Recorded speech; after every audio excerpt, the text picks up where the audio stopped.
Faut-il répondre à tous vos commentaires sur votre chaîne YouTube? C'est une excellente question et je vais vous donner mon avis en m'axant sur le témoignage de ma chaîne principale qui reçoit maintenant beaucoup de commentaires. Je vais vous expliquer comment j'ai vécu ça dans le temps et ce que j'ai décidé de faire aujourd'hui.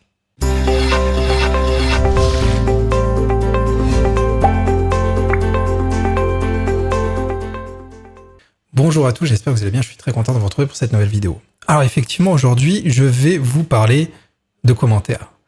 Les commentaires sur une chaîne YouTube. Alors, que faut-il faire de ces commentaires? Est-ce qu'il faut répondre vraiment à tous les commentaires? Comment il faut agir vis-à-vis des haters? Comment il faut être dans sa démarche et en fonction des différents stades d'évolution de votre chaîne YouTube? Parce qu'on va voir que entre une chaîne YouTube qui démarre et une chaîne YouTube qui a plusieurs années d'existence et des centaines de commentaires parfois par jour, l'attitude est forcément très différente. Donc c'est ce que je vous propose de voir aujourd'hui. Voilà, par exemple, ici, je vous montre ma chaîne principale. Ma chaîne principale, ça peut être 100 commentaires par jour si j'en suis une nouvelle vidéo, comme une dizaine de commentaires, peut-être une vingtaine ou trentaine de commentaires en moyenne habituellement. Au début, quand on commence une chaîne YouTube, on veut des commentaires. On en veut parce que c'est un signe, c'est le premier retour écrit qu'on peut avoir par rapport à ce qu'on a fait, à notre contenu. Donc on est vraiment très sensible à tout ça. Et c'est vrai que ça fait plaisir qu'on ait un premier commentaire, sous réserve qu'il soit positif. Mais c'est vrai que ça fait vraiment plaisir. Et ce qu'il faut faire, c'est que effectivement, je pense qu'au début, en tout cas jusqu'à peut-être 1000, 5000, voire 10 000 abonnés, il est intéressant de répondre à tous les commentaires, enfin en tout cas à répondre aux questions.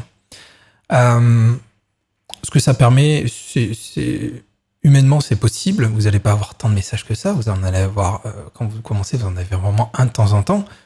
Donc première chose que vous pouvez faire, c'est déjà mettre un petit pouce levé ou mettre un cœur si vraiment vous adorez le commentaire. Après, quand vous allez commencer à être un peu plus populaire, vous allez voir que ça va être plusieurs messages par jour. Là, moi par exemple ici, si je lance pas de vidéo, ça va, ça reste gérable. Mais le problème, c'est que j'ai beaucoup de messages qui sont très récurrents et je ne peux pas me permettre aujourd'hui de répondre à tout le monde. Ça me prendrait ma journée, clairement.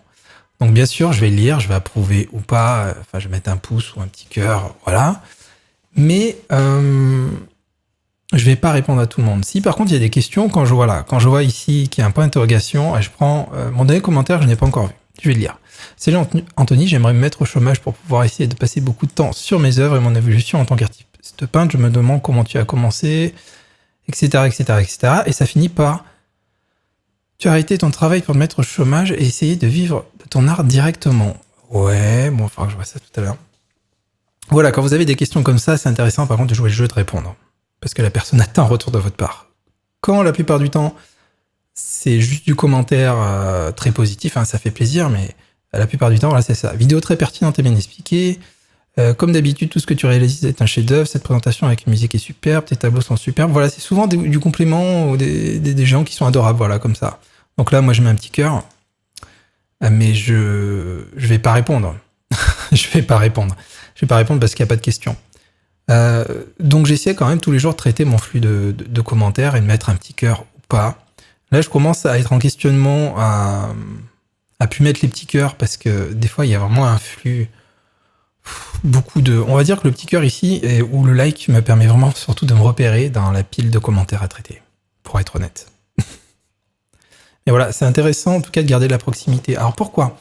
Quand vous avez une chaîne qui n'a pas encore trop d'abonnés, YouTube sait que vous êtes apte normalement à pouvoir gérer les commentaires, à pouvoir y répondre. Donc si vous répondez, certains diront, spécialistes du référencement, après tout le monde n'est pas d'accord, que c'est un bon signal pour YouTube.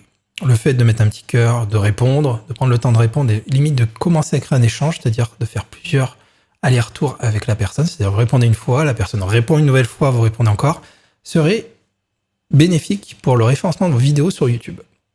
Ça montrerait qu'il y a un engouement, qu'il y a un certain nombre de commentaires, qu'il y a de la discussion, qu'il y a de l'échange, et YouTube adore ça. Sous-entend que votre vidéo est pertinente, et du coup, c'est un bon signal. Mais pas tout le monde est unanime sur cette idée, il n'y a pas de véritable chiffre qui le prouve malheureusement, donc voilà. Mais en tout cas, ce que je peux vous dire, c'est voilà, restez proches, répondez, que ce soit déjà pour votre communauté, parce que vous ne pouvez pas vous permettre de snobber les gens et de les laisser un peu derrière vous. Je dis bien, sous réserve que ça reste à dimension humaine, Après, effectivement, quand vous avez 100 000 abonnés, voire 1 million, c'est plus possible. C'est plus possible de gérer les commentaires. Donc, même ceux qui ont plus d'1 million, généralement, n'arrivent même pas à les lire. C'est-à-dire qu'ils vont lire les premiers commentaires. Et Cyprien s'était exprimé il n'y a pas longtemps là-dessus, justement, en expliquant qu'il commençait à lire quelques commentaires dès la diffusion de la vidéo et qu'après il lâchait, à moins qu'il y ait un commentaire qui fasse beaucoup de bruit et qu'il soit prévenu. Mais sinon, il n'était pas capable de tout lire et de toute façon, il n'avait plus la force de le faire, quoi. Il était bien trop occupé et qu'il recevait beaucoup trop de commentaires. Voilà, donc c'était juste une petite aparté, une petite parenthèse que je voulais faire avec vous sur la gestion des commentaires. En tout cas, moi, si j'ai beaucoup de commentaires par rapport sur ma chaîne, c'est quand même pour... ce qu'il faut savoir, c'est que je stimule. Je fais un appel aux commentaires dans mes vidéos. La plupart du temps, je demande dans la vidéo, êtes-vous d'accord avec moi? Si oui, mettez un petit commentaire ou posez-moi une question ou dites-moi sinon pourquoi. Donc ça crée, voilà, du contexte, ça crée de l'échange et je le fais volontairement. Vu que ça serait apparemment un bon signal et que c'est toujours intéressant d'entrer dans la discussion avec votre audience. Donc je vous invite à le faire. À la fin de votre vidéo ou pendant, vous pouvez très bien dire, et vous, enfin voilà, vous posez une question à votre audience. Et comme ça, vous aurez plein de commentaires et ça marche très très bien. Après, je fais une rapide parenthèse. Dites-moi si en commentaire, d'ailleurs, voilà, ça vous intéresse que je vous fasse une vidéo dédiée aux haters. Vous avez bien conscience que sur mon autre chaîne, j'ai plus de 35 000 abonnés et donc il y a eu beaucoup de commentaires, il y a plusieurs millions de vues et donc forcément des haters. Et les haters, je peux vous faire une vidéo où je peux vous montrer des exemples de commentaires et vous expliquer surtout comment aujourd'hui il faudrait traiter la chose. Je préfère un sujet complet. Mais en tout cas, le hater, faut limite le fêter. Certains vous disent qu'il faut le fêter quand vous avez le premier commentaire de hater. Ça montre que votre chaîne fait du bruit et c'est que celle-ci performe. C'est un bon indicateur. Soit réserve que ce soit de temps en temps. Il ne faut pas que ce soit tous les jours, hein, forcément. Mais si de temps en temps vous commencez à avoir des messages de personnes qui... Alors qu'est-ce qu'un hater? C'est quelqu'un qui va venir dénigrer votre vidéo, votre travail, frontalement, violemment, qui va venir sans argumenter, dire que ce que vous faites c'est de la voilà. Et donc ces gens-là, il faut les ignorer. Il faut les ignorer. Vous pouvez même supprimer le message si vous voulez, mais ne rentrez pas dans le contact. C'est ce que vous allez avoir envie de faire sur le moment, et c'est le pire des pièges. Vouloir parler à la personne en disant mais attends, pourquoi tu me dis ça? Je comprends pas, j'ai mis tout mon cœur dans ce que j'ai fait, ce que je faisais au début, et le hater aura gagné si vous faites ça. Donc soit rigolez-en, soit mettez un petit commentaire en mode ça me fait bien rire, ça me fait sourire, quelque chose de gentil. Montrez que ça vous déstabilise pas et ça les rendra fous. Mais il faut pas donner de crédit à ces gens-là, donc vous pouvez supprimer le message et voilà. C'est vous qui avez le contrôle de votre chaîne, vous pouvez en faire ce que vous voulez en termes de gestion de commentaires. Donc ne vous prenez pas la tête avec ça. Et le problème du hater, c'est que généralement on peut avoir 100 commentaires positifs et un de hater. Celui qui va prendre toute la place là-dedans dans votre tête, c'est celui du hater.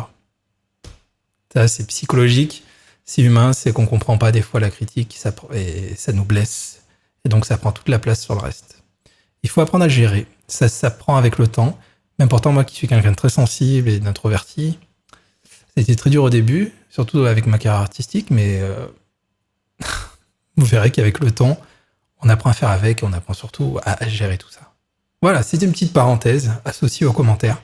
J'espère que vous avez aimé la vidéo. Si c'est le cas, un petit pouce levé, hein, merci de votre soutien.